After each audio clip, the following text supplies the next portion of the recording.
Boy, oh boy, Tennessee football seems to be legitimate, and they are marching towards one of the biggest games of this century. Tennessee is hyped up every single season, but for once, it actually looks like the Volunteers are legitimate, and they have everything they need to win big games, and maybe, just maybe, go on a run to the college football playoff. Maybe I'm overreacting, or maybe I'm not, but Tennessee has been legitimate this year. They are so much fun to watch. They have a legitimate Heisman contender at quarterback. They potentially have the coach of the year, and they are beating good teams. Today, they went into Baton Rouge and snapped a long losing streak against the Tigers, controlled the game from the opening kickoff, and dominated their way to a huge road win. The Volunteers will likely climb up in the polls, and we could have the biggest third Saturday of October game in decades. In today's video, I want to talk about Tennessee's win over LSU, go through how this team has gotten so good this year, my 5 takeaways from today's matchup, and what my thoughts are on the team moving forward. But before we can get into it, nearly 80% of you guys are not subscribed to the channel, and if you love college football content,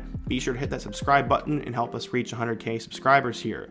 Also, don't forget to leave a like if you want to support today's video, turn on notifications so you never miss when I upload, and let me know what player, topic, team, situation, or game I can cover next. Now, let's get started. Going back 2 years, Tennessee football had a lot of hype going into the 2020 season. Jeremy Pruitt was in year 3 of his tenure. He had an experienced quarterback, an up-and-coming star running back, and a couple of good options in the receiving game. He was recruiting well, and it looked like the Volunteers were finally going to put it all together. The team would have back-to-back wins over South Carolina and Missouri, before they'd have a top 25 showdown against number 3 Georgia. They ended up getting blown out, and this would put them on a big-time losing streak. They got killed by Kentucky, got killed by Alabama, got killed by Arkansas, got beat by Auburn, and got beat by Florida. They lost 6 straight games, and their only win for the remainder of the year would come against Vanderbilt before they'd get blown out against Texas A&M. After having potential dark horse SEC title vibes, Tennessee ended up going 3-7, and then combining that with all the recruiting violations and nonsense going on off the field, Tennessee decided to fire Jeremy Pruitt and clean house and go for a complete culture change. They'd hire a new athletic director, and they would bring in Danny White from UCF. White did a great job with UCF athletics, so this was going to be a great fit for Tennessee. Instead of going and getting a big name coach or hiring some sort of firm, White decided to go with the guy that he knew best, Josh Heupel. Josh Heupel was a star quarterback for Oklahoma at the beginning of the century and quickly rose up the coaching ladder as he spent time at Oklahoma and Missouri before getting the head coaching job at UCF. He would take over for Scott Frost, and he was known for throwing the ball fast, having a good offensive system, developing quarterbacks, and he did a tremendous job turning Drew Lock into a big-time NFL draft prospect. That's why Tennessee fans were pretty excited when he got hired, but for some reason, many of them were not sold on him. They didn't think he was the kind of guy who could actually bring Tennessee back, and they thought his ceiling was low. Boy, were they sort of wrong. The Volunteers had 3 good quarterbacks to fit the system going into the year, as they had a big-time recruit in Harrison Bailey. They brought in a guy with a huge arm from Michigan in Joe Milton, and they got Hennen Hooker, who had potential, but battled injuries and inconsistency at Virginia Tech. All 3 of those guys would eventually battle it out for the starting job, with Joe Milton winning it. He would start in their first game against Bowling Green before he would struggle against Pittsburgh. Milton consistently overthrew players and just was not polished enough. Hennen Hooker came in and started to torch SEC defenses. He didn't play very well in a game against Florida, but he torched Missouri, helped them beat South Carolina, and then they almost beat Ole Miss. But instead of that, mustard was thrown on the field. They competed with Bama for 3 quarters, went into Kentucky and won by 3, and then they killed South Alabama and Vanderbilt. The Volunteers finished with a 7-5 regular season record and went 4-4 in the SEC. They are competitive in every single game except the Georgia matchup, and even then, that game was close at halftime. They get selected to play in the Music City Bowl, where they'd lose 48-45 to Purdue, and there was a controversial call at the end, which ultimately gave the Boilermakers a win. In year 1 under Heupel, they would go 7-6. Last year, we saw the emergence of multiple players. Hennen Hooker became one of the best quarterbacks in the country, as he threw for 2,945 yards, 31 touchdowns, and only 3 interceptions. He was unbelievably fun to watch, scored the ball, and took care of it as well. He also had 620 yards and 5 touchdowns on the ground, and the running game was actually pretty good. Jabari Small had 792 yards and 9 touchdowns, Tyon Evans had over 500 yards and 6 touchdowns, and then Jalen Wright had over 400 yards and 4 touchdowns. Not only could they pass the ball, but they could also run the ball. We saw the emergence of 3 really good receivers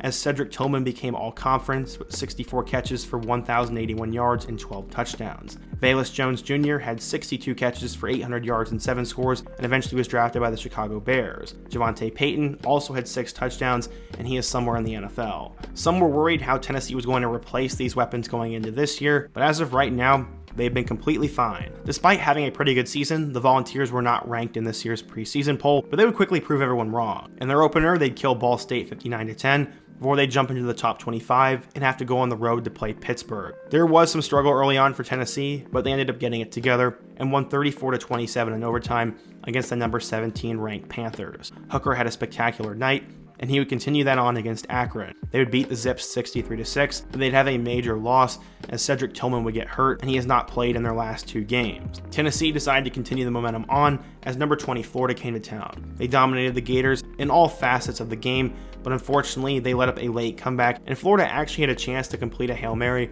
but it was intercepted, and they survived 38-33. That broke a losing streak against Florida, and now they had another one against LSU. Many fans were worried that the team was going to be looking ahead towards the Alabama game, and with LSU playing better since their week 1 meltdown against Florida State, they had since become the number 25 team in the country. This game was also on the road, and it was not going to be easy. Except Tennessee made it look easy. On the opening kickoff, Jake Beck would muff the kick, and Tennessee would recover. They quickly score a touchdown, and from there, they would just flat out dominate. Hennen Hooker went 17 of 27 for 239 yards and 2 touchdowns. Jabari Small had 127 yards and 2 touchdowns on the ground, and both Brew McCoy and Jalen Hyatt had tremendous games. The defensive line manhandled LSU, the Tigers couldn't get anything going, and Tennessee ended up winning 40-13. The Volunteers had 27 first downs, had 502 total yards, with 239 yards through the air and 263 yards on the ground. Despite having 12 penalties, they still won this game easily, and they now advance to 5-0 with a 2-0 mark in the SEC. Let's now get to my 5 takeaways from this game. The first one is Josh Heupel is a legit coach who could be coach of the year. Many were saying that Josh Heupel's ceiling was low, that maybe he wouldn't be able to get the defense figured out, and that his offense wasn't good enough to win big time games. Josh Heupel has proved everyone wrong, as he made a bowl game in his first year, has made his players look fantastic,